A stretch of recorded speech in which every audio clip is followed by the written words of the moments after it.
तुम किसी पर्टिकुलर लड़के से बहुत ज्यादा नफरत करते हो, इतनी ज्यादा कि उसकी शक्ल देख के ही तुम्हें गुस्सा आ जाता है। तुम बहुत ज्यादा उसे हेट करते हो और मनी मन तुम मनाते हो कि कुछ ना कुछ बुरा हो जाए उसके साथ। You pray for his destruction, you pray that he gets destroyed completely. तुम ये भी देख के गुस्सा होते हो कि वो लड़का इतना घटिया है पर फिर भी उसका एक बहुत ही अच्छा बेस्ट फ्रेंड है जो कि बहुत लॉयल है उसकी तरफ, और वो दोनों साथ में रहते हैं। They watch each others back. और तुम्हें गुस्सा आता है देख के, तुम सोचते हो कि इस घटिया इंसान से कौन दोस्ती कर सकता है यार। लेकिन तभी कुछ दिन में क्या होता है, तुम्हें दिखाई देता है कि तुम्हारे दुश्मन में और उसके बेस्ट फ्रेंड में एक झगड़ा हो जाता है जिसमें दोनों एक दूसरे से दुश्मनी कर लेते हैं। कुछ ज्यादा ही दुश्मनी कर लेते हैं, इतनी दुश्मनी कि दोनों अलग हो जाते हैं और एक दूसरे को गालियां देने लगते हैं। और तुम्हें लगता है कि क्या बात है, आपदा में अवसर मिल गया। Let it burn, let it burn. You've gotta know that nothing lasts. आज मैं एक बहुत बड़ी गलती के बारे में बात करने जा रहा हूं जो कि फिल्मों में तो किसी और तरीके से प्ले आउट होती है, पर रियल लाइफ में उसके इम्प्लीकेशंस बहुत ही जरा डायर हैं। अगर तुम्हारा कोई दुश्मन है तुम्हारे सोशल सर्कल में, कोई ऐसा आदमी जो तुम्हें पसंद नहीं है, कोई ऐसा जिससे तुम्हें नफरत है, और इन जनरल क्योंकि आप सिविलाइज सोसाइटी में रह रहे हो तो वहां पर अपनी नफरत क्लियरली दिखाते नहीं होगे, मन ही मन नफरत करते होगे, या तो कभी ताने मार देते होगे, कभी इनडायरेक्टली दिखाते होगे, पर ओपन नहीं करते होगे हेट, क्योंकि तुमको रेपरकशन की चिंता है कि उधर से भी रेपरकशन आएगा, तुमसे भी हेट लोग करेंगे या फिर तुम्हारी इमेज खराब होगी। तो तुम क्या करते हो, फॉर द मोस्ट पार्ट तुम अपनी हेट को छुपा के रखते हो। You just avoid that person, you just try not to talk to that person. पर तभी क्या होता है, तुम पाते हो कि उस आदमी की उसके दोस्त से या उसके किसी और बेस्ट फ्रेंड बेस्टी वगैरह से झगड़ा हो जाता है, और तब तुम्हारे अंदर एक एक्साइटमेंट आती है। तुम्हें लगता है कि अगर तुम अब उसके फॉर्मर बेस्ट फ्रेंड से दोस्ती करके उसके खिलाफ प्लॉटिंग करना शुरू करो, या फिर वर्स ओपनली अग्रेसिव हो जाओ अपने दुश्मन के खिलाफ, तो वही enemy of my enemy is my friend वाला करके उसके खिलाफ रेबेलियन करके तुम अपने दुश्मन को डिस्ट्रॉय कर दोगे।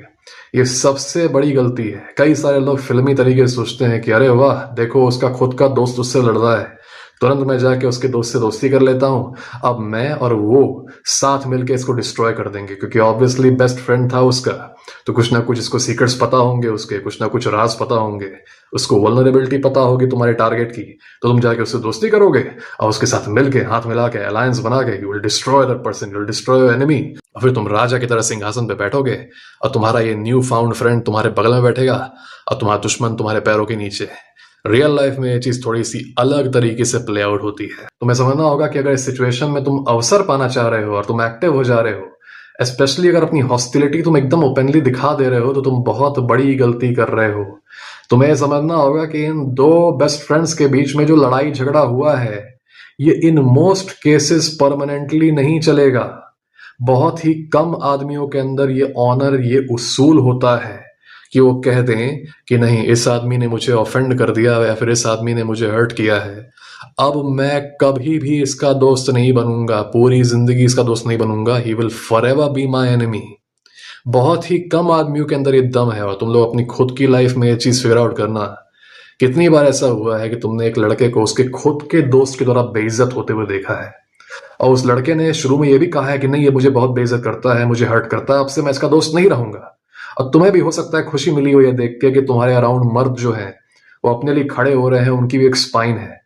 पर कितनी बार ऐसा होता है कि कुछ दिन बाद तुम देखते हो कि वो लड़का दोबारा उस अब्यूजर का दोस्त बन गया, दोबारा उस लड़के का दोस्त बन गया जिसकी वो इतनी बुराई कर रहा था कुछ समय पहले। और तुम्हें काफी गुस्सा आता होगा देख के कि यार इसके पास कोई इज्जत नहीं है क्या अपनी, अभी कुछ दिन पहले कह रहा था कि यार इससे नफरत करता है वो, कुछ दिन बाद फिर से दोस्त बन गया। ऐसा इसलिए क्योंकि तुम्हारे लिए अगर तुम्हारा ऑनर बहुत इंपॉर्टेंट है कि मैंने जो कह दिया वो कह दिया, ये आदमी मेरे लिए अब दोस्त नहीं है, तो नहीं ही रहेगा कभी भी। तुम्हारे लिए ये चीज इंपॉर्टेंट है, इसका मतलब ये नहीं दुनिया भर के लिए ये चीज इंपॉर्टेंट है, कभी भी नहीं।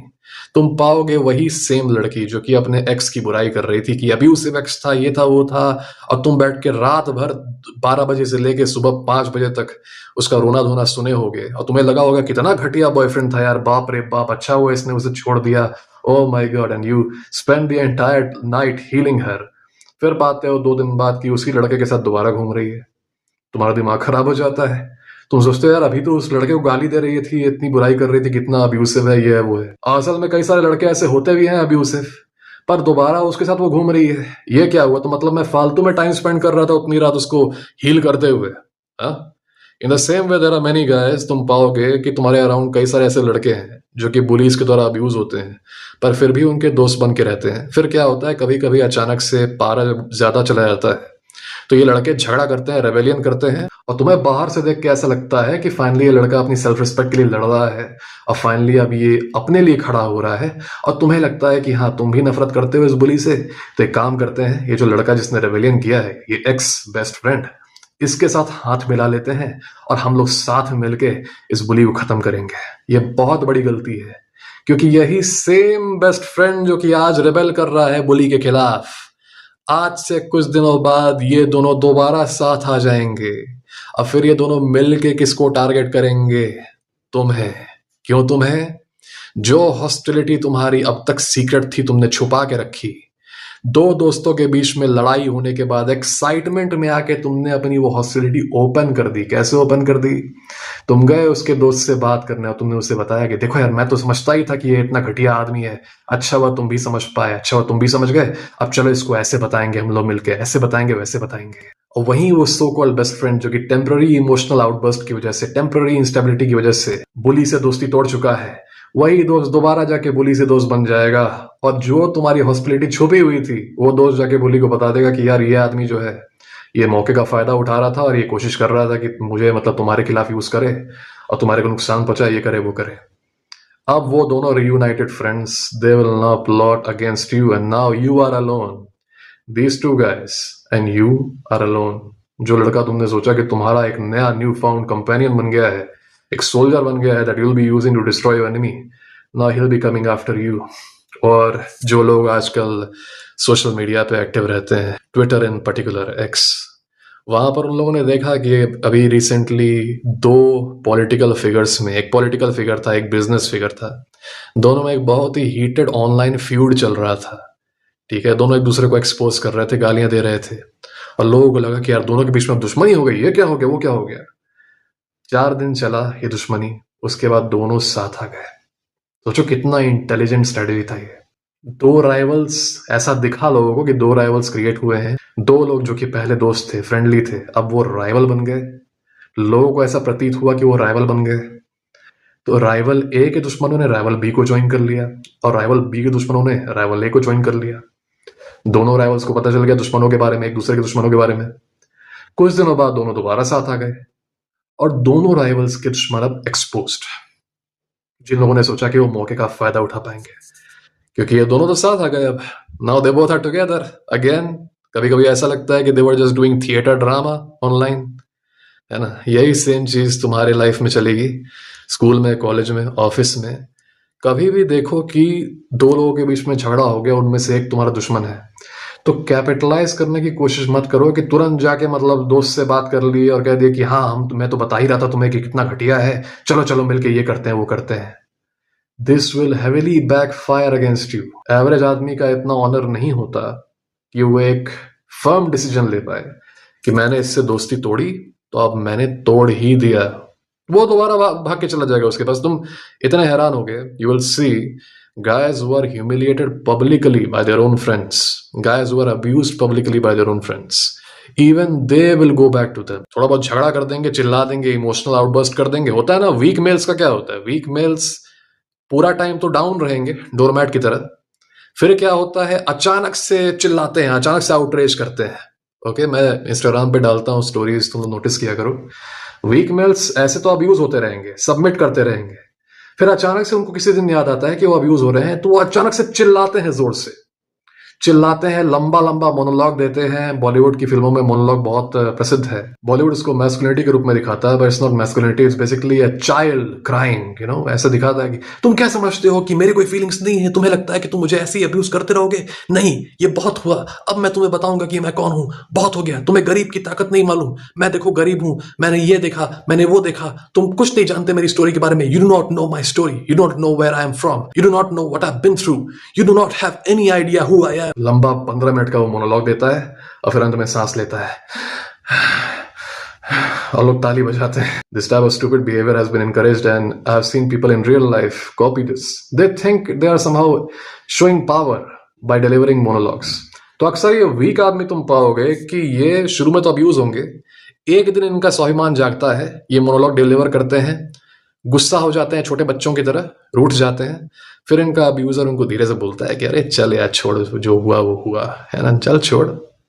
ये दोबारा बेचारे मुस्कुराते हुए उसके पास चले जाते हैं और दोबारा अब्यूज होते हैं, फिर गुस्साते हैं, फिर चले जाते हैं, फिर दोबारा अब्यूज होते हैं, फिर गुस्साते हैं, फिर चले जाते हैं। ये साइकिल चलता रहेगा। You can not save this people and sure as hell you can not use this people against you enemy, क्योंकि इनकी डिसलॉयल्टी टेम्पररी होती है। आज वो तुमको दुश्मन दिख रहा है, कल यूनाइटेड हो जाएंगे, कल वो उससे जाके मिल जाएंगे दोबारा, और तुम्हारा पूरा जो प्लान था, तुम्हारा जो पूरा तुम बोले थे दुश्मन के खिलाफ, वो जान जाएगा। तुम्हारी सीक्रेट हॉस्टिलिटी अब ओपन हो जाएगी and now you are a target. सवाल आएगा कि लेकिन ये तो एक इंटेलिजेंट स्ट्रेटजी है कि अपने एनिमी के एलाइज को उसके अगेंस्ट यूज करो। अगर कुछ फॉलिंग आउट हो रहा है या कुछ लड़ाई हो रही है तो एनिमी के दोस्तों को उसके खिलाफ यूज करो।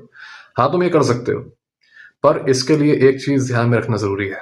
अगर तुम चाहते हो कि अपने एनिमी के एक्स फ्रेंड्स को उसके खिलाफ यूज करो तो टेक सम टाइम।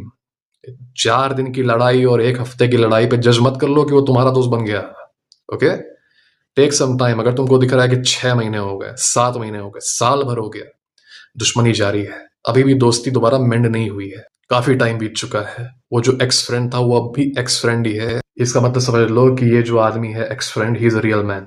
इसने कह दिया कि हाँ तुम मेरे दुश्मन हो, अब दुश्मन ही रहोगे, अब हमारे बीच दोस्ती नहीं हो सकती। That was the last chance. ऐसे में समझ लो कि हाँ ये रिलायबल तुम्हारा एलाई हो सकता है अगर लंबा समय बीत चुका हो और अब भी उसने अपनी दोस्ती रिपेयर ना की हो। ये 4 दिन की लड़ाई पे सोच रहे हो कि the iron is hot and I will strike it, nothing will happen. Okay, तुम्हें लग रहा है कि मौका मिला है, नहीं, यू हैव टू वेट। देखो कौन प्रोलॉन्ग समय तक अपना वर्ड रख सकता है, who can keep their word for as long as possible, and then you can use those people against your enemies. Okay, they are the people you can count on, क्योंकि इनकी loyalty जो होती है या फिर डिसलॉयल्टी जो होती है वो परमानेंट होती है, वो स्विच नहीं होती रहती 4-4 दिन पे। This is a very big mistake that I have seen people making. कई सारे लोग फालतू में फंस जाते हैं इन गलतियों में। तो I hope you guys learn something from this video. अगर तुम्हारा कोई ऐसा एग्जाम्पल अपनी लाइफ में हुआ है या फिर तुमने कोई सोशल मीडिया पे पॉलिटिक्स में कोई एग्जाम्पल देखा है तो कमेंट सेक्शन में बताओ मुझे, ताकि बाकी लोग भी तुम्हारे एग्जाम्पल से रिलेट कर सकें और वीडियो के इस कंटेंट से रिलेट कर सकें। Some examples would be very very welcome। अगर तुम्हें मुझसे मैस्कुलिनिटी रिलेटेड मैटर से बात करनी है, कोई क्वेश्चन तुम्हारे दिमाग में आ रहा है, मुझे ईमेल करो, इंस्टाग्राम पे कांटेक्ट करो या टेलीग्राम पे कांटेक्ट करो, सबका यूजर नेम में डिस्क्रिप्शन में है। और अगर तुम्हारी कोई इमरजेंसी सिचुएशन है तो तुम मेरे चैनल के बायो में सबसे पहले लिंक को क्लिक करके मुझसे कॉल बुक कर सकते हो। हम लोग कॉल पे बात करेंगे और तुम्हारी सिचुएशन पर अटैक करेंगे। Alright guys, take care of yourselves, God bless you.